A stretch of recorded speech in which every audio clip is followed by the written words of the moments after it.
জাতি ছাত্র সন্থা জিন্দাবাদ অনুসূচিত জাতি ছাত্র সন্থা জিন্দাবাদ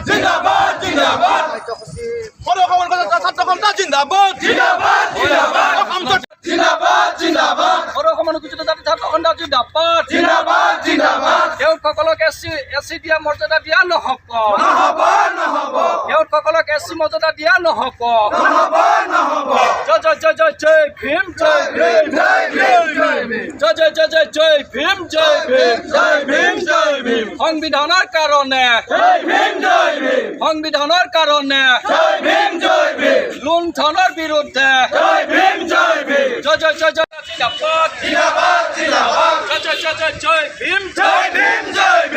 জয় জয় জয় জয় ভীম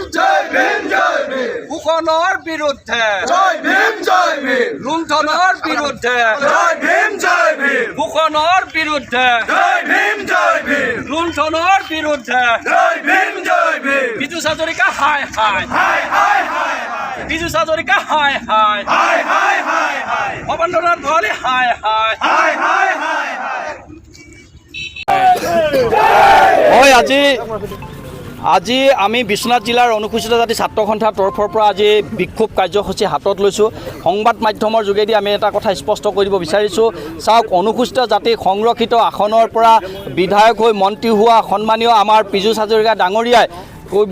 কেউট সম্প্ৰদায়ক অনুসূচিত জাতিৰ সুবিধা দিয়াৰ কাৰণে বা অনুসূচিত জাতিৰ ৰিজাৰ্ভেশ্যন দিবৰ কাৰণে তেওঁলোকে যি সুবিধা এটা মিতিয়ালি কৰিছে বুলি আমাৰ সন্দেহ উপজিছে এইকাৰণে আমি দাবী উত্থাপন কৰিছোঁ অসমৰ মুখ্যমন্ত্ৰীগৰাকীক অতি শীঘ্ৰে এই ব্যৱস্থাটো আপোনালোকে স্পষ্টীকৰণ দিয়ক অন্যথা কিন্তু অনাগত দিনত আমি অনুসূচিত জাতি ছাত্ৰ সন্থাই দিছপুৰ ঘেৰাও কাৰ্যসূচী হাতত ল'বৰ কাৰণে আমি ঘোষণা কৰিছোঁ আগন্তুক 1 তাৰিখে আমাৰ অসম বন্ধৰ দৰে কাৰ্যসূচী হাতত ল'ম তাৰ পাছত আমি দিল্লী যন্তৰ মন্তৰত আমি আন্দোলনৰ কাৰ্যসূচী হাতত ল'বৰ কাৰণে আমি এটা সিদ্ধান্ত লৈছোঁ আৰু এটা কথা অসম চৰকাৰক আমি দাবী জনাব বিচাৰিছোঁ যদি আপোনালোকে অসমৰ অনুসূচিত জাতিৰ ৰাইজ শুই আছে বুলি ভাবিছে তেতিয়াহ'লে ভুল ভাবিছে ৰাইজেও কিন্তু ইয়াৰ প্ৰত্যুত্তৰ দিবলৈ কিন্তু অনাগত 24 মাৰ বান্ধি থিয় দিছে আৰু থিয় দিব সেইকাৰণে আজি এই আন্দোলনৰ কাৰ্যসূচীৰ যোগেদি আমি এটা কথা স্পষ্টীকৰণ দিব বিচাৰিছোঁ অনতি পলমে কোনো কাৰণত কেউটসকলক অনুসূচিত জাতিৰ ৰিজাৰ্ভেশ্যন দিব নালাগে তাৰ আমি বিৰোধিতা কৰিছোঁ আপোনালোকে যদি ইয়াৰ প্ৰতিবাদ নকৰে তেন্তে হ'লে অনাগত দিনত কিন্তু আমি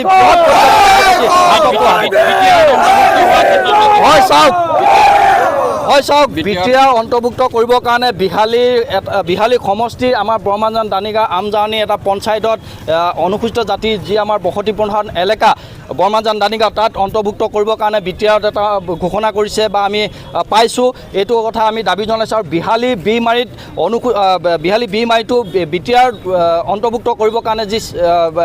অসম চৰকাৰৰ তৰফৰ পৰা যি ঘোষণা কৰিলে তাক আমি বিৰোধিতা কৰিছোঁ অনতি পলমে মুক্ত কৰা দাবী কৰিব লাগে যদি আপোনালোকে এই দুটা পঞ্চায়ত মুক্ত কৰি নিদিয়ে অনাগত দিনত কিন্তু অনুসূচিত জাতিৰ ৰাইজ কিন্তু হাজাৰ ৰাইজ কিন্তু ৰাজপথলৈ ওলাই আহিব এই কথা আপোনালোকক আমি জনাব বিচাৰিছোঁ